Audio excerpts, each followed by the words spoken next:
नमस्कार दोस्तों, political science 100% channel में मैं आपका स्वागत करती हूं। दोस्तों, हम स्वतंत्र भारत में राजनीति पुस्तक के अध्याय 8 क्षेत्रीय आकांक्षाओं पर चर्चा कर रहे थे और इस अध्याय से संबंधित मैं पहला इंट्रोडक्टरी वीडियो जो है वो बना चुकी हूं। अगर आपने वो नहीं देखा तो पहले आप उसे देख लीजिए, जिसमें मैंने ब्रीफ में आपको समझाया है कि हम इस लेसन के अंदर किन किन टॉपिक्स पर चर्चा करेंगे। वीडियो के इस भाग में हम जम्मू कश्मीर पर चर्चा करेंगे। दोस्तों, आप सभी जानते हैं कि जम्मू और कश्मीर में जो हिंसा का दौर है वो बहुत ही लंबे समय से चला आ रहा था और आज़ादी के बाद से ही कश्मीर की जो समस्या है वो भारत की राजनीति में एक विशेष स्थान रखती है और यह क्षेत्र जो है वो हमेशा से ही विवादग्रस्त रहा है। तो क्षेत्रीय आकांक्षाओं वाले चैप्टर में सबसे पहले हम जम्मू कश्मीर को ही इसलिए ले रहे हैं क्योंकि ये हिस्सा जो है वो शुरू से ही बहुत ज़्यादा सेंसिटिव रहा है, संवेदनशील रहा है। तो जम्मू कश्मीर के मानचित्र को अगर हम देखें तो सभी जानते होंगे, सभी पहचानते होंगे, भारत के बिल्कुल शीर्ष पर जो है वो एक तरह से शीर्ष जो है वो भारत का वो जम्मू कश्मीर है। तो जम्मू कश्मीर में 3 राजनीतिक एवं सामाजिक क्षेत्र शामिल हैं। अब हम तीनों क्षेत्रों को देख लेते हैं। यह है जम्मू का क्षेत्र, ये पहाड़ी का तलहटी मैदान है। यहाँ पे हिंदू, मुस्लिम तथा सिख तीनों ही धर्म के लोग यहाँ पे रहते हैं। कश्मीर भाग दूसरा कश्मीर घाटी है। कश्मीर घाटी जो है वो कश्मीर का दिल कही जाती है और यहाँ पे कश्मीरी भाषी लोग रहते हैं और यहाँ पे मेजॉरिटी यानी कि बहुसंख्यक धर्म जो है वो मुस्लिम है और अल्पसंख्यक माइनॉरिटीज़ जो है वो हिंदू है। तीसरा हिस्सा जो है वो इसका लद्दाख है और ये लद्दाख जो है वो पर्वतीय क्षेत्र है और यहाँ पे बौद्ध और मुस्लिम आबादी रहती है। तो इस तरह से आपने नक्शे में जो है वो कश्मीर को अच्छे से समझ लिया है कि ये है जम्मू का हिस्सा, कश्मीर का हिस्सा और लद्दाख का हिस्सा। ठीक है। तो दोस्तों, अब कश्मीर से संबंधित समस्या क्या है, हम उस समस्या को विस्तार से जानेंगे।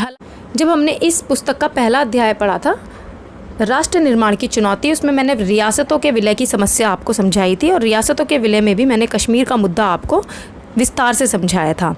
आप उस वीडियो को भी देख सकते हैं, लेकिन इस वीडियो में मैं आपको दोबारा से ये सभी विस्तार से समझाऊंगी। दोस्तों, 1947 से पूर्व जम्मू कश्मीर में राजशाही थी, यानी कि यहाँ पर राजा का शासन था और यहाँ के शासक जो थे वो हरि सिंह हिंदू शासक थे और यहाँ की अधिकांश जनता मुस्लिम थी। राजा हरि सिंह ना ही भारत में शामिल हुए और ना ही पाकिस्तान में। मैंने आपको ये पहले भी बता चुकी हूँ कि जब भारत सरकार को ब्रिटिश शासन से आज़ादी मिली तो भारत में 562 से अधिक देसी रियासतें थी, प्रिंसली स्टेट्स थी और इनके समक्ष ब्रिटिश हुकूमत ने यह प्रस्ताव रखा था, विकल्प रखा था कि वो या तो भारत में शामिल हो जाएं या पाकिस्तान में शामिल हो जाएं और दोनों में ही शामिल नहीं होना चाहती तो अपना स्वतंत्र अस्तित्व भी बनाए रख सकती हैं। और ऐसे में सरदार वल्लभ भाई पटेल ने भारत की जो 562 से अधिक रियासतें हैं उनको एकीकरण यानी कि भारत में विलय कराने के लिए बहुत अधिक मेहनत की थी। और इस समय क्या हुआ कि राजा जो थे, हरि सिंह जो थे, उन्होंने भारत और पाकिस्तान दोनों में से किसी में भी शामिल होने के लिए हामी नहीं भरी और उन्होंने अपने स्वतंत्र राज्य की घोषणा कर दी। दोस्तों, यहाँ पे मैं आपको एक बात बताना चाहती हूँ कि आज़ादी से पूर्व यहाँ पे देशी राजा के विरुद्ध शेख अब्दुल्ला के नेतृत्व में लोकतंत्र की स्थापना के लिए एक आंदोलन चलाया गया था, यानी कि शेख अब्दुल्ला की पार्टी थी नेशनल कॉन्फ्रेंस। ये राजा को हटाना चाहती थी परंतु पाकिस्तान में शामिल नहीं होना चाहती थी और ये पार्टी जो थी एक पंथ निरपेक्ष पार्टी थी और कांग्रेस पार्टी के साथ इसके घनिष्ठ संबंध थे तथा शेख अब्दुल्ला जो थे वो नेहरू के मित्र भी थे। बहरहाल भारत को आज़ादी मिली 1947 में और 1947 में आज़ादी के बाद ही हरि सिंह ने अपने स्वतंत्र अस्तित्व बनाए रखा और इसके 2 महीने पश्चात यानी कि अक्टूबर 1947 में पाकिस्तान ने कबायली घुसपैठियों को कश्मीर पर कब्जे के लिए भेज दिया। अब पाकिस्तान जो था वो धर्म के आधार पर, क्योंकि यहाँ पे कश्मीर में मुस्लिम आबादी ज़्यादा थी, वो इसको हमेशा से ही अपने साथ मिलाना चाहता था, लेकिन राजा तो नहीं मिले, इसमें शामिल नहीं हुए थे पाकिस्तान में। तो पाकिस्तान ने दूसरा तरीका निकाला, उसने यहाँ पर कबायली एक जनजाति लोग थे वहाँ पे उनको घुसपैठ के लिए भेज दिया। अब यहाँ पे कबायलियों ने बहुत ज़्यादा हिंसा की, यहाँ पे औरतों के साथ बलात्कार भी हुए और बहुत ज़्यादा हिंसा इस क्षेत्र में होनी शुरू हो गई। ऐसे में राजा ने भारतीय सेना की मदद मांगी और भारत सरकार से कहा कि यहाँ पे भारतीय सेना भेज दी जाए। भारत सरकार ने इस आधार पर मदद देना स्वीकार कर लिया कि वह जम्मू कश्मीर का विलय जो है यदि भारतीय संघ में कर दें तो हम अपनी सेना भेज देंगे। और राजा बिल्कुल भी पाकिस्तान में शामिल नहीं होना चाहते थे और राजा हरि सिंह ने तुरंत विलय पत्र पर हस्ताक्षर कर दिए और जम्मू कश्मीर भारत का हिस्सा हो गया। तत्पश्चात भारतीय सेना ने पाकिस्तान के कबीलाइयों को खदेड़ दिया, लेकिन फिर भी उनके नियंत्रण में उत्तरी कश्मीर, जिसे POK के नाम से जाना जाता है, वह चला गया। मैं आपको मानचित्र में दिखा देती हूँ। ये देखिए, ये वाला क्षेत्र जो है पाक ऑक्यूपाइड कश्मीर इसे कहा जाता है, POK, और इस भाग को वो आज़ाद कश्मीर के नाम से जाना जाता है। तो ये क्षेत्र जो था वो पाकिस्तान के कब्ज़े में चला गया। अब क्या हुआ, भारत के प्रधानमंत्री जो थे उस समय पंडित जवाहरलाल नेहरू, वह इस मामले को UNO में ले गए, यानी कि संयुक्त राष्ट्र संघ में ले गए, और वहाँ पर उन्होंने ये कहा पाकिस्तान की सेनाएं इस क्षेत्र से हट जाएंगी और भारत की सेनाएं वापस चली जाएंगी, तब इस क्षेत्र में जनमत संग्रह कराया जाएगा। और दोस्तों, आज तक ना तो पाकिस्तान की सेनाएं यहाँ से पीछे हटी हैं और ना ही भारतीय सेना पीछे हटी हैं, तो यहाँ पे जनमत संग्रह नहीं कराया जा सकता। तो दोस्तों, विलय के समय भारत सरकार ने राजा के साथ ये सहमति जताई थी कि स्थिति सामान्य होने पर जम्मू कश्मीर की नियति का फैसला जनमत सर्वेक्षण से कराया जाए, परंतु जनमत संग्रह यहाँ पे नहीं हो सकता क्योंकि UNO का यहाँ पे हस्तक्षेप हो गया। अब दोस्तों, आगे की कहानी पढ़ते हैं कि मार्च 1948 में यहाँ पे शेख अब्दुल्ला जो थे वो जम्मू कश्मीर राज्य के प्रधानमंत्री बने। अब यहाँ पे इस शब्द को ध्यान से सुन लीजिएगा, मैंने कहा है प्रधानमंत्री बने। जी हाँ, 1965 तक जम्मू कश्मीर के मंत्री को यहाँ पे मुख्यमंत्री नहीं कहा जाता था, उसको प्रधानमंत्री कहा जाता था, और गवर्नर को भी सदर रियासत कहा जाता था 1965 तक। 1965 के बाद यहाँ पे जो मुख्यमंत्री बने उनको मुख्यमंत्री कहा जाने लगा। तो क्या हुआ कि जब शेख अब्दुल्ला जम्मू कश्मीर के प्रधानमंत्री बने तो भारत जम्मू कश्मीर की स्वायत्तता को बनाए रखने पर सहमत हो गया, यानी कि जम्मू कश्मीर को अधिक स्वायत्तता देने के लिए भारतीय सरकार जो है वो राजी हो गई, और इसको संविधान की धारा 370 का प्रावधान करके, यानी कि धारा 370 और 35A का प्रावधान करके संवैधानिक दर्जा दिया गया, यानी कि जम्मू कश्मीर को विशेष राज्य का दर्जा दिया गया, अधिक स्वायत्तता दी गई, और संविधान में एक धारा जोड़ी गई 370 और एक संवैधानिक दर्जा इस राज्य को दे दिया गया। अब इस धारा के अंतर्गत क्या था, जम्मू कश्मीर को विशेष दर्जा हासिल हो गया और भारतीय संविधान की सारी व्यवस्थाएं इस राज्य पर लागू नहीं होती, यानी कि संसद द्वारा पारित कोई भी कानून यहाँ पर तभी लागू होगा जब राज्य की सरकार उस पर सहमति व्यक्त करे। तो ये आदेश 17 नवंबर 1952 को लागू कर दिया गया। तो अब हम जम्मू कश्मीर में जो धारा 370 थी उसके बारे में पढ़ लेते हैं।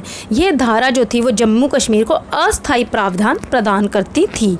अब यहाँ पे देखिए, अस्थायी प्रावधान यानी कि परमानेंट नहीं थी ये धारा, तथा इस धारा की वजह से इस राज्य को विशेष स्वायत्तता दी गई थी। अब क्या थी ये धारा देख लेते हैं। आर्टिकल 370 के अनुसार केवल 3 मामले, देखिए, रक्षा, विदेश मामले, संचार, केवल ये 3 मामले थे जो केंद्र सरकार के पास थे, यानी कि बाकी के सभी मामले जो थे वो राज्य सरकार के अधीन थे। भारतीय संविधान की सारी व्यवस्थाएं इस राज्य में लागू नहीं होती थी, और जम्मू कश्मीर के संबंध में कानून बनाने की शक्ति उन्हीं विषयों तक रहेगी जिसका उल्लेख विलय पत्र पर था, यानी कि इन 3 मामलों के अलावा भारतीय संसद इस क्षेत्र के लिए कोई भी कानून नहीं बना सकती थी। दोस्तों, जब ये आर्टिकल ड्राफ्ट किया जा रहा था तो डॉक्टर BR अम्बेडकर व सरदार पटेल ने इस धारा को ड्राफ्ट करने से मना कर दिया था।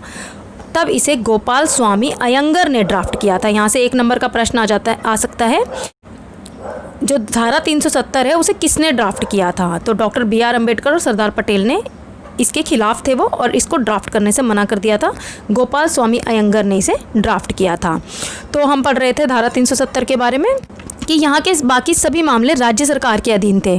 और दोस्तों, यहाँ पे 2 झंडे थे, 2 झंडे, यानी कि जम्मू कश्मीर का झंडा अलग है और भारत का झंडा यहाँ पे अलग है। यहाँ पे 2 नागरिकता हैं, यानी कि यहाँ के नागरिकों के लिए कश्मीर की नागरिकता अलग है और भारत की नागरिकता अलग है, जबकि पूरा देश जो है भारत का, उसमें केवल एकल नागरिकता का सिद्धांत अपनाया जाता है। लेकिन जम्मू कश्मीर एक ऐसा राज्य था जहाँ पे यहाँ के नागरिकों के पास 2 नागरिकता थी। मौलिक कर्तव्य भी इस राज्य में लागू नहीं होते थे, और राष्ट्रीय प्रतीकों का अपमान भी यहाँ पर अपराध की श्रेणी में नहीं आता था। दोस्तों, यहाँ पे जम्मू कश्मीर में अगर कोई कश्मीर की लड़की भारतीय है, यानी कि भारत के किसी और अन्य राज्य में रह रहे लड़के से शादी करती है तो उसकी कश्मीर की नागरिकता जो है वो रद्द हो सकती है। लेकिन अगर वही लड़की पाकिस्तान के नागरिक के साथ शादी कर लेती है तो उसकी वो नागरिकता रद्द नहीं होगी और पाकिस्तान के नागरिक को भी कश्मीर की नागरिकता मिल जाएगी। तो इस तरह के यहाँ पे प्रावधान थे जो यहाँ के लोगों को एक अलग स्थिति प्रदान करते थे और यहाँ की राजनीतिक ताकतों को जो है वो बढ़ावा देते थे, अलगाववादी ताकतों को विशेष रूप से बढ़ावा देते थे। तो जम्मू कश्मीर की जो विशेष स्थिति थी, विशेष राज्य का जो दर्जा दिया गया था, इसकी वजह से दो तरह की प्रतिक्रियाएं सामने आई, यानी कि दो तरह की विरोध प्रक्रियाएं सामने आई थी। कौन कौन सी थी ये देख लेते हैं। कि पहली थी, इस राज्य को 370 के तहत जो विशेष राज्य का दर्जा दिया था, इसके साथ ये भारत के साथ जुड़ नहीं पाया था। क्यों? क्योंकि अलग प्रावधान थे भारत सरकार में, या सुप्रीम कोर्ट जो भी फैसले देगा वो तो इस राज्य पर लागू होते ही नहीं थे। इसके अनुसार 370 धारा को समाप्त कर देना चाहिए। यानी कि लोगों का मानना था, एक तरह के लोगों का मानना था कि एक तो 370 की वजह से भारत के साथ ये राज्य जुड़ नहीं पाया है, तो इसलिए इसको, इस धारा को समाप्त कर देना चाहिए और जम्मू कश्मीर को भी भारत के अन्य राज्यों की तरह ही होना चाहिए जिस तरह से भारत के अन्य राज्य हैं।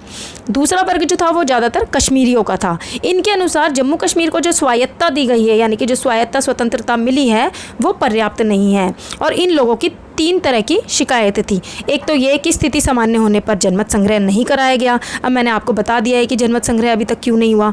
दूसरा ये कि धारा 370 को पूरी तरह अमल में नहीं लाया गया। और तीसरा, भारत के बाकी हिस्सों में जिस प्रकार लोकतंत्र है, जम्मू कश्मीर में ऐसा नहीं होता।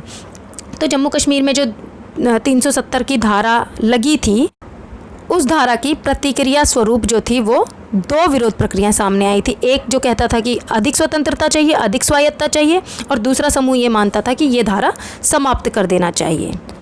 तो अब हम पढ़ते हैं कि जम्मू कश्मीर में 1948 के बाद क्या हुआ, यानी कि जब भारत में इसका विलय कर दिया गया और एक विशेष राज्य का दर्जा इसे दे दिया गया, 370 धारा का प्रावधान कर दिया गया, उसके बाद यहाँ की राजनीति में क्या बदलाव हुए। तो मार्च 1948 के बाद जम्मू कश्मीर में शेख अब्दुल्ला की सरकार बनी और उन्होंने यहाँ पे क्या किया, भूमि सुधार व कुछ जन कल्याण की नीतियाँ लागू करनी शुरू कर दी। और इनके विचार जो थे वो केंद्र सरकार की विचारधारा से मेल नहीं खाते थे। ऐसे में क्या हुआ कि 1953 में शेख अब्दुल्ला को बर्खास्त कर दिया गया व उन्हें कई सालों तक नज़रबंद रखा गया। 1953 से 74 के बीच जम्मू कश्मीर की राजनीति में कांग्रेस का प्रभुत्व रहा, यानी कि कांग्रेस ने यहाँ की राजनीति में अपना प्रभाव डाला और नेशनल कॉन्फ्रेंस भी कमज़ोर हो गई और नेशनल कॉन्फ्रेंस जो थी वो कांग्रेस में ही मिल गई। क्यों? क्योंकि इनके जो बड़े लीडर थे शेख अब्दुल्ला, उन्हें तो नज़रबंद किया हुआ था। अब क्या हुआ कि राज्य की सत्ता जब सीधे कांग्रेस के नियंत्रण में आ गई, तो इसी बीच 1974 में इंदिरा गांधी ने क्या किया, शेख अब्दुल्ला के साथ दोबारा से एक समझौता किया और दोबारा से उन्हें राज्य का मुख्यमंत्री बना दिया। परंतु 1982 में उनकी मृत्यु हो गई और उनकी मृत्यु के बाद उनके पुत्र जो थे फारूक अब्दुल्ला, वो वहाँ के मुख्यमंत्री बने।